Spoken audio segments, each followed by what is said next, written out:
तो स्टूडेंट कैसे हैं आप लोग। स्वागत है आपका अपने YouTube channel success academy with Praveen. तो लेकर आ गया हूँ क्लास 10th वालों के लिए चैप्टर नंबर 7 जिसका नाम है हाउ डू ऑर्गेनिज्म रिप्रोड्यूस। इसके इन टेक्स्ट बुक के क्वेश्चन आंसर करेंगे हम लोग। पेज नंबर 128 पे आते हैं। क्या कह रहा है question, what is the importance of DNA कॉपिंग in reproduction. क्या इम्पॉर्टेंस है, किस तरीके का इम्पॉर्टेंस है आपको बताना है। DNA जब कॉपी होता है रिप्रोडक्शन में तो क्या DNA कॉपी का इम्पॉर्टेंस है। तो DNA is the most important because DNA most important है क्योंकि it responsible for the transmission of parental characteristics to the offspring. इसके अंदर क्या होता है, यहाँ पे जो पेरेंट्स से जो कैरेक्टर होते हैं वो बच्चे के अंदर ट्रांसफ़र होते हैं। नेक्स्ट है it also produce variation which are useful for the survival of species for long time. और इसके अंदर कहीं ना कहीं वेरिएशन देखने के लिए मिलते हैं जो कि सर्वाइवल के लिए, लंबे समय तक के सर्वाइवल के लिए बहुत ज़रूरी है। नेक्स्ट क्वेश्चन है why is variation beneficial to the species but not necessarily for the individual. तो यहाँ पे क्या बोला गया है कि वेरिएशन क्यों बेनिफिशियल है बट नेसेसरी नहीं है फॉर द इंडिविजुअल। तो यहाँ पे क्यों वेरिएशन इंपॉर्टेंट है, variation are useful for the survival of species in change environment. तो यहाँ पे क्यों ज़रूरी है वेरिएशन, तो वेरिएशन जो है वो इसलिए ज़रूरी है क्योंकि ये स्पीशीज़ के लिए सर्वाइवल का काम करता है। एनवायरनमेंट में जब चेंजेस आते हैं तो वहाँ पे स्पीशीज़ के साथ कहीं ना कहीं सर्वाइवल की जो चांसेस होते हैं वो बढ़ जाते हैं। इफ़ द नीच of the species change drastically the survival becomes difficult, the entire species could be wiped out। ध्यान रखना यहाँ पे क्या बोला गया, जब कहीं ना कहीं जब एनवायरनमेंट चेंज होता है तो वहाँ पर जो स्पीसीज़ है अगर वेरिएशन नहीं आएंगे तो वहाँ पर ये वाइप्ड आउट हो सकते हैं। However is some variation are parents in few individual then they can survive. अगर पेरेंट्स के अंदर से वेरिएशन आते हैं तो वो सर्वाइव कर सकते हैं, increase their population again. For example thermophilic bacteria can survive in high temperature while after will die। Variation is not necessarily beneficial for the individual because all variation are not useful। सभी variation useful नहीं होते हैं। during the lifetime a variant individual the environmental condition may not change। next question है how binary fission different from multiple fission। Binary fission multiple fission से किस तरीके से अलग है। बाइनरी फिजन में one parent cell is divided into two daughter cell. तो जो यहाँ पे वन पेरेंट सेल है वो डिवाइडेड होता है दो डॉटर सेल में अगर इन फेवरेबल कंडीशन, और इनको कहीं ना कहीं फेवरेबल कंडीशन की रिक्वायरमेंट होती है तब जाके ये रिप्रोड्यूस करते हैं। इस तरीके से कहीं ना कहीं वन से सेकेंड में ये कन्वर्ट होते हैं। मल्टीपल फिजन में क्या होता है, वन पेरेंट सेल जो होते हैं divide into many daughter cell multiple fission में, और इसके अंदर कहीं ना कहीं इट ऑल्सो अकर इन बहुत फेवरेबल अनफेवरेबल कंडीशन। अच्छा, इनको फेवरेबल कंडीशन चाहिए होती है, इनको जबकि अनफेवरेबल कंडीशन चाहिए होती है। नेक्स्ट है, अच्छा इसके एग्जांपल भी दिए हुए हैं अमीबा और इसका एग्जांपल हो जाएगा प्लाज्मोडियम। नेक्स्ट है कि how will an organism be benefited if it reproduce through spores. Spores are single cell microscopic spherical asexual reproductive bodies. जो स्पोर होते हैं वो सिंगल सेल होते हैं, माइक्रोस्कोपिक होते हैं, स्पेरिकल होते हैं, असेक्सुअल रिप्रोडक्टिव बॉडीज होते हैं। They are covered by thick wall, और ये किससे कवर होते हैं, थिक वॉल से, which protected them in favourable condition, जो कि इनको इनफेवरेबल कंडीशन से बचाने का काम करता है। They can ably germinate under favourable condition. ये कहाँ जर्मिनेट करते हैं, जहाँ इनको फेवरेबल कंडीशन मिलती है। दस organisms are benefited from dying out।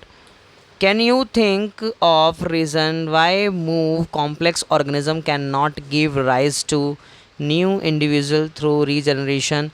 अच्छा, यहाँ पे आपको क्या बताया गया है कि आप सोच सकते हैं कि जो कहीं ना कहीं कॉम्प्लेक्स ऑर्गेनिज्म है can not give rise to new individual, ये न्यू इंडिविजुअल को कहीं ना कहीं रिप्रोड्यूस नहीं कर सकते एज अ रीजनरेशन। तो because complex multi cellular are not simply random collection of cell, they have organ system level of organisation, thus they need complex way to of reproduce. अच्छा, ये जो होते हैं ये कहीं ना कहीं इनको नीड होती है रिप्रोडक्शन की, रीजनरेशन के थ्रू रिप्रोड्यूस नहीं कर सकते। Moreover simply multicellular organism have special cell जो कहीं ना कहीं सिंपल मल्टी सेलुलर ऑर्गेनिज्म होते हैं उनके पास स्पेशल सेल होते हैं रीजनरेशन के लिए, which is absent in complex multi cellular organism, जो कि ये किसके अंदर absent रहते हैं, मल्टी सेलुलर ऑर्गेनिज्म के अंदर ये जो स्पेशल सेल होते हैं ये absent होते हैं। नेक्स्ट है why is vegetative propagation practised for growing some type of plant.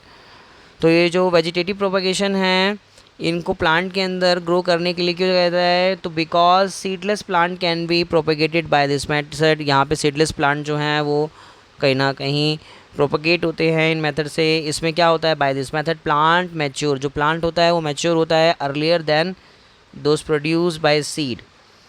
यहाँ पे प्लांट जल्दी मैच्योर हो जाता है। It help to grow plants with superior traits, यहाँ पे सुपीरियर ट्रेड्स भी देखने के लिए मिलते हैं, ग्रो करते हैं because offspring are identical to their parents. यहाँ पे जो ऑफस्प्रिंग होता है, जो बच्चा होता है वो अपने हूबहू माँ बाप के जैसा होता है। Vegetative propagation is cheaper, easier and more rapid method.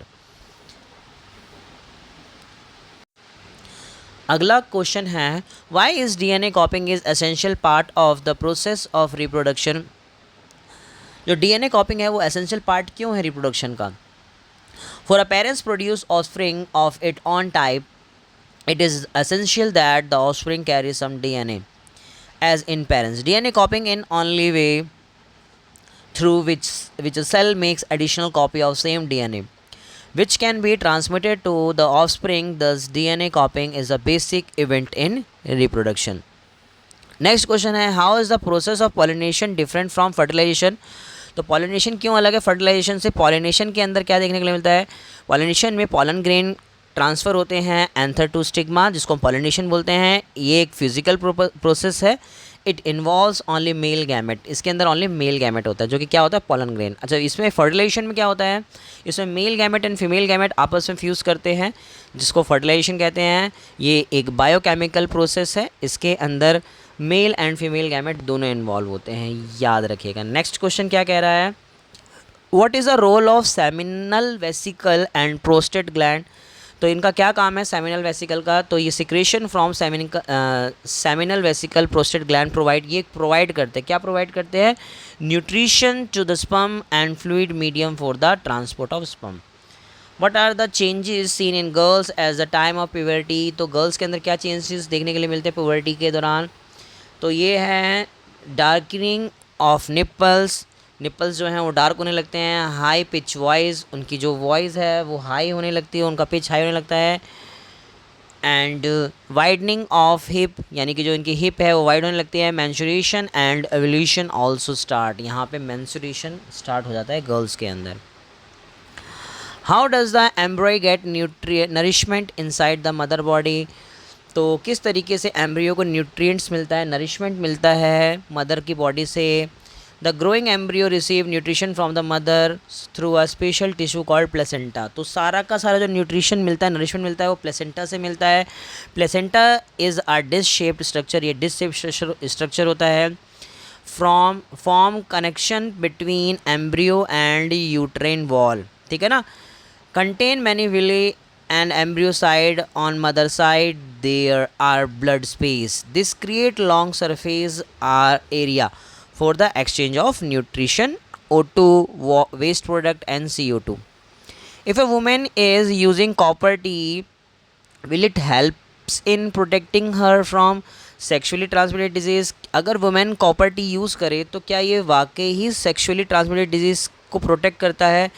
Copper T prevent pregnancy, copper T क्या करता है, ओनली प्रेगनेंसी को प्रिवेंट करता है। It will not help in protecting her from sexually transmitted disease. ध्यान रखना भाई, ये हेल्प नहीं करता है because it does not a provide barrier, ये एक प्रोवाइड बैरियर नहीं है, ठीक है। Mixing of body fluids.